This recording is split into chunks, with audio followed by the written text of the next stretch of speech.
My guest at this time is Andrew C. McCarthy. He's a former federal prosecutor. He's now a contributing editor and columnist at National Review Online. He's been closely following Thursday's Senate Judiciary Committee hearing, which featured the accusations from Dr. Christine Ford.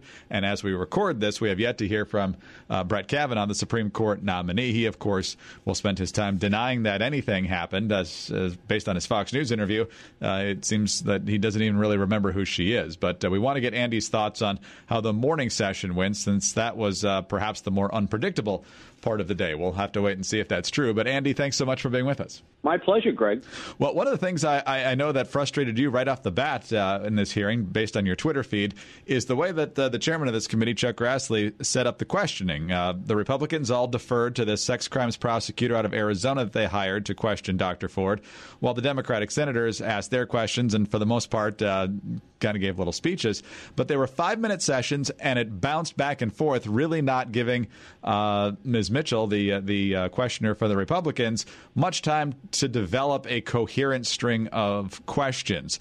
What do you think the impact of that bouncing back and forth ultimately was? I think the impact, Greg, is that Dr. Ford came off very well. I thought she came off earnestly, and the problem was that when you got to the parts of her narrative that are problematic for her, there was not an effort by Ms. Mitchell, the Arizona prosecutor, to question her in the way that you would normally question a witness at a trial or a hearing. Mitchell seemed to think that she was conducting a deposition and gathering a bunch of information that could be used later on. And I really think at a proceeding like this, you have to go right to the point. You know, there's a lot of problems with Ford's story. That doesn't mean she's lying, but it's a problematic story. There's no corroboration for it. Parts of it don't make sense. The idea that this terrible thing happened to her, she got out of the house in a situation where she needed a ride home from somebody, and yet she can't remember how she got to the party. She can't remember how she got back. She doesn't remember what she said to whoever the first person she saw, who would have been the first friendly person there to give her a ride home after she had been through this terrible incident. None of those aspects of her story make sense, and the way that a lawyer would normally handle that in a trial or a hearing would be to ask her pointed leading questions about that. Instead, what Mitchell did was ask, these sort of open-ended questions, and we got a lot about the topography of Montgomery County and the etiology of PTSD, but we didn't find out a lot about what went on in that room. Andy, one of the reasons, of course, and the main reason the Republicans hired Ms. Mitchell was because they were concerned of coming across looking as aggressive men who were re-victimizing, to use one of the words from the left, someone who claims that she was a victim of sexual assault. So they hired Ms. Mitchell, and it sounds like that even though they did that, that there was still more concern about the tone and how the questioning back and forth went, as opposed to what was actually uncovered. Yeah, that's right. I mean, I really think, Greg, that regardless of who they got to do the questioning, and I think it was, I totally understand why they didn't want to give the Democrats video footage for their War on Women commercials in connection with the 2018 election. But having said that, I don't really think it matters to America whether the questions are put by an effective male lawyer or an effective female lawyer. The point was to be effective, not to, not to be in a particular status. And I think what happened today was very ineffective, and they have to make a choice, of course, themselves. Obviously, it was good for them not to put themselves in a position where the Democrats could misuse video footage from this hearing and suggest that they were being insensitive to a woman who had been through a bad time. But on the other side of the coin, if the Democrats are very effective and the Republicans are moribund, then Kavanaugh is not going to get on the Supreme Court. Now, maybe that'll end up, maybe we'll end up with somebody different who'll be just as good as Kavanaugh would have been, or even better.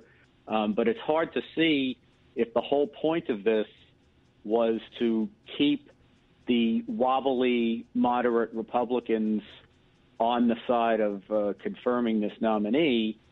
If you get to the end of her questioning, there are going to be more people in America today who believe that Kavanaugh did this on the basis of Dr. Ford's testimony than believed it yesterday. And I don't think that's a good place for them to be if their objective is to get Kavanaugh confirmed. Two quick questions as we close here, Andy. One based on what you said, and then another one generally. And let me start with that one. The balance. You've been in a courtroom many, many times. Is it difficult to strike the balance between respect towards a witness that claims they've gone through a difficult situation and getting to those material questions in a better fashion than the Republicans did today? I think in a trial, Greg, it's really not as difficult as it sounds. Because in a trial, the jury gets to observe the prosecutors from the beginning to the end of the proceedings, and you get a real sense of how people are. And, being respectful but firm ends up being something that you do because that's what the job is, whether you're questioning a witness who you have to exhibit sensitivity for or not. So I think that there's a lot of. I never found it difficult. I have found a lot of things difficult in my career. I never found it difficult to be respectful but firm with a witness when that was what was called for. And finally, I've seen some folks speculate that perhaps Mitchell wasn't about trying to poke holes in Ford's story, although perhaps she should have been.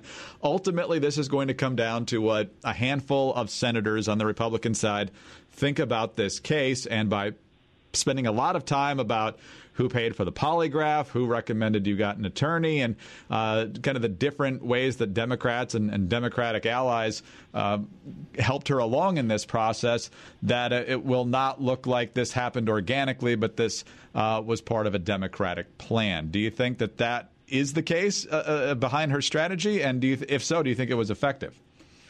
See, this is how I think people end up getting themselves into an epistemological trance, without thinking about what bottom line facts you have to deal with. I mean, Greg, if Ford is credible, and we're not talking about dishonest now, we're talking about whether her story is reliable or not. Let's stipulate, for whatever it's worth, that she believes what she says, that she believes the account that she provided. That still doesn't mean it's accurate, and it still doesn't mean that you don't have to poke holes in it to display in a powerful way the fact that it's not corroborated, the fact that parts of it don't make sense, and you can do that without being disrespectful. But my point would be, if you get to the end and you haven't laid a glove on her version of events, then what you're asking these wobbly senators to do is confirm somebody who there's good reason to believe attempted to commit a rape. And I don't know how you get them to a better comfort level by being nice to the witness in a way that doesn't confront her story and therefore makes her story seem to be more likely than it was when she started.